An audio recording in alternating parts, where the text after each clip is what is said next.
കൂടുതൽ സംസാരിക്കാതെ വരി നമുക്ക് നമ്മുടെ ക്രിയേറ്റിവിറ്റിയിലേക്ക് പോകാം. ഹായ് ഹലോ ഫ്രണ്ട്സ്, ഞാനാണ് നിങ്ങളുടെ പാലക്കാട്ടുകാരൻ. ഈ പാലക്കാട്ടുകാരൻ ഒരുപാട് ദിവസങ്ങളുടെ ശേഷം പിന്നെയും വന്നിരിക്കുന്നത് ഒരു ടോയ്സ് വീഡിയോ ആയിട്ടാണ്. ഒരുപാട് ഗ്യാപ്പായി വീഡിയോ ഇടാൻ. ഇനി ഇങ്ങനെ നടക്കില്ല എന്ന് വിചാരിക്കണം. അപ്പോൾ നമുക്ക് കൂടുതൽ സംസാരിക്കാതെ വരി നമുക്ക് നമ്മുടെ വീഡിയോയിലേക്ക് പോകാം. ഫ്രണ്ട്സ്, ഇന്ന് നമ്മൾ അൺബോക്സിങ് ചെയ്ത് നോക്കാൻ പോണത് ഈ RC കാറാണ്. ഇത് ഞാൻ യൂസ് ചെയ്തതാണ്, 6 മാസമായി വാങ്ങിച്ച് യൂസ് ചെയ്തിട്ട്. ഇത് കറക്റ്റായിട്ട് എങ്ങനെ യൂസ് ചെയ്യണമെന്ന് അറിയാതെ കൊണ്ട് ആയ കുറച്ച് പ്രശ്നങ്ങൾ നിങ്ങൾക്ക് പറഞ്ഞു തരാൻ വിചാരിച്ചിട്ടാണ് ഈ വീഡിയോ നിന്ന് ചെയ്യുന്നത്. അപ്പോൾ 6 മന്ത് റിവ്യൂ ആണ് സത്യം പറയാൻ പോയ ഈ കാറിനെ കുറിച്ച് നമ്മൾ ഇന്ന് നോക്കാൻ പോണത്. അപ്പോൾ നമുക്ക് ഇതിൻ്റെ അൺബോക്സിങ് ആദ്യം ഒന്ന് നോക്കാം.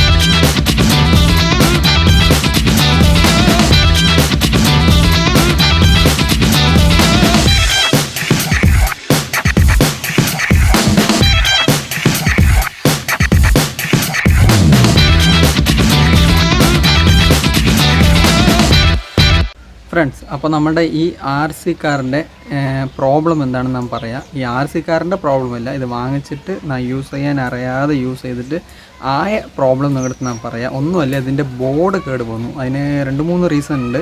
ഫസ്റ്റ് റീസൺ വന്നിട്ട് എന്താ ചോദിച്ചാൽ, ഇത് മണ്ണിൽ കളിക്കാൻ പാടില്ല. കുട്ടി മണ്ണിൽ കളിച്ചു. രണ്ടാമത്തെ കംപ്ലയിൻറ്റ് കുറച്ച് വെള്ളം തട്ടി. മൂന്നാമത്തെ കംപ്ലയിൻറ്റ് കുട്ടി ഇത് ചുമരിൽ ഒരു ഭാഗത്ത് മുട്ടിപ്പിച്ചിട്ട് ഫ്രണ്ട് വീല് റൊട്ടേറ്റ് ചെയ്തു. അതുകൊണ്ടാണ് ഈ ബോർഡ് ചൂടായി കംപ്ലയിൻ്റ് ആയത്. ഈ വണ്ടി നമുക്കിപ്പോൾ വീട്ടിനുള്ളിൽ ഓട്ടാനും വീട്ടിനുള്ളിൽ ഓട്ടാം. ഇല്ലെങ്കിൽ ഇപ്പോൾ ഒരു പാർക്കിലൊക്കെ പോകുമ്പോൾ ഇൻ്റർബ്ലോക്ക് കല്ല്, ഇങ്ങനത്തെ കല്ലുകൾ മാത്രം ബേബി മെറ്റൽ അങ്ങനെയൊക്കെ ഇട്ടിട്ടുണ്ടാവില്ല. ഈ കല്ലിലൊക്കെ ഓട്ടുമ്പോൾ ഇതിന് ഒരു പ്രശ്നം വരില്ല. കല്ലിലൊക്കെ ഓടിക്കാൻ നല്ല വണ്ടിയാണ്.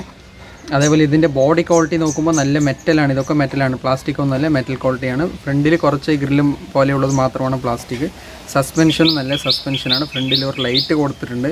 ഇതിൻ്റെ റിമോട്ട് ഗൺ ടൈപ്പിൽ വരുന്ന റിമോട്ടാണ്. എന്നാൽ നിങ്ങൾക്ക് കാണിച്ചു തരാം വീഡിയോയിൽ. ഇതൊക്കെ ഇതിൻ്റെ പ്ലസ്. മൈനസ് പറഞ്ഞത്, എനിക്ക് ഈ വിലയ്ക്ക് ഇത് 1800 രൂപയ്ക്ക് വാങ്ങിച്ചാണ്. ഇതിൽ ഒരു മൈനസ് എനിക്ക് പറയാനില്ല. യൂസ് ചെയ്യാൻ അറിയാതെ യൂസ് ചെയ്തുകൊണ്ടാണ് ഈ പ്രശ്നങ്ങൾ വന്നത്. ഇത് നിങ്ങൾ ചെയ്യാതിരിക്കാൻ വേണ്ടിയിട്ടാണ് ഞാൻ വീഡിയോ പ്രത്യേകം ചെയ്യണത്. നല്ല ടോയാണ്, 1800 രൂപയ്ക്ക് നല്ല വർത്താണ് ഞാൻ വാങ്ങിച്ചപ്പോൾ. ഇതിൻ്റെ വില ചിലപ്പോൾ കൂടിയിരിക്കാം, കുറഞ്ഞിരിക്കാം, അതെനിക്കിപ്പോൾ കറക്റ്റായിട്ട് അറിയില്ല. എന്നാൽ ഈ നമ്പർ തരാം, ഈ നമ്പറിൽ വിളിച്ച് നിങ്ങൾ ചോദിച്ചാൽ മതി. ആൾ തന്നെ ഈ വണ്ടി കേട് വന്നപ്പോൾ, ഇത് 2ാം പ്രാവശ്യം ഇതിൻ്റെ ബോർഡ് വർക്ക് ചെയ്തതാണ്. അത് നിങ്ങൾക്ക് കാണിച്ചു തരാം. ബോർഡ് റിപ്പയർ ചെയ്ത് തന്നു. ആദ്യം നല്ല സ്പീഡിൽ പോയ വണ്ടി ഇപ്പോൾ കുറച്ച് സ്പീഡ് കുറവായി. അത് ബോർഡ് കംപ്ലയിൻ്റ് ആയതുകൊണ്ടാണ്. അപ്പോൾ നമ്മുടെ RC കാർ പാലക്കാടിനുള്ളിൽ എവിടെ റിപ്പയർ ചെയ്യണമെന്ന് ചോദിച്ചാൽ അതിൻ്റെ നമ്പറും തരാൻ ആൾ തന്നെ, ഞാൻ വാങ്ങിച്ച കടയിൽ തന്നെ അതും ശരിയാക്കി തന്നത് ആൾ. അപ്പോൾ എനിക്കിന്ന് ഈ വീഡിയോയിൽ പറയാനുള്ളത് എന്താണ്, ഈ കംപ്ലയിൻ്റ് കാര്യമൊക്കെ ഞാൻ പറഞ്ഞു.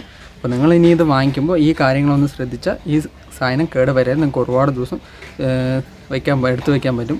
കുട്ടിക്ക് കളിക്കാൻ കൊടുക്കാം. സ്റ്റാർട്ടിങ് സ്റ്റേജിൽ വലിയ RC കൾ വാങ്ങിച്ച് കൊടുക്കാതെ ചെറുത് ഇങ്ങനത്തെ ഒക്കെ വാങ്ങിച്ച് അവരിനെ RC കാർ എങ്ങനെ യൂസ് ചെയ്യണമെന്ന് പഠിപ്പിക്കാനും ഒരു നല്ല വണ്ടിയാണിത്. ഫ്രണ്ട്സ്, അപ്പോൾ നമ്മുടെ ഇന്നത്തെ ഈ ടോയ് വീഡിയോ നിങ്ങൾക്ക് ഇഷ്ടപ്പെട്ടിട്ടുണ്ടാകും വിചാരിക്കണം, നമ്മുടെ RC കാറിൻ്റെ. അപ്പോൾ ഇതുപോലത്തെ വീഡിയോകൾ ഇനി കറക്റ്റായി നമ്മുടെ ചാനലിൽ ആഴ്ചയ്ക്ക് ഒരിക്കൽ എങ്ങനെയെങ്കിലും ഇടാൻ നോക്കാം. ഇനി ഒരുപാട് RC കാറ്, മറ്റേ ഡൈകാസ്റ്റ് കാറ്, അങ്ങനത്തെ ഒരുപാട് ടോയ്സ് കാറുകളായിരിക്കും കൂടുതലും. അങ്ങനത്തെ വീഡിയോകൾ ഞാൻ കൂടുതൽ ചെയ്യാം. അപ്പോൾ നിങ്ങളുടെ സപ്പോർട്ട് എനിക്ക് വേണം. അപ്പോൾ നിങ്ങൾ ഈ വീഡിയോ ഒന്ന് ലൈക്ക് ചെയ്യുക, ഷെയർ ചെയ്യുക, സബ്സ്ക്രൈബ് ചെയ്യുക. നിങ്ങളുടെ ടോയ് കളക്ട് ചെയ്യുന്ന ഫ്രണ്ട്സുകൾക്ക് ഈ വീഡിയോ ഒന്ന് അയച്ചു കൊടുക്കുക. നമ്മളൊന്ന് സപ്പോർട്ട് ചെയ്യണം. അപ്പോൾ നമുക്ക് നെക്സ്റ്റ് വീഡിയോയിൽ കാണാം. Tata, bye bye. Please like, share and subscribe ഒരു പാലക്കാട്ടുകാരൻ യൂട്യൂബ് ചാനൽ.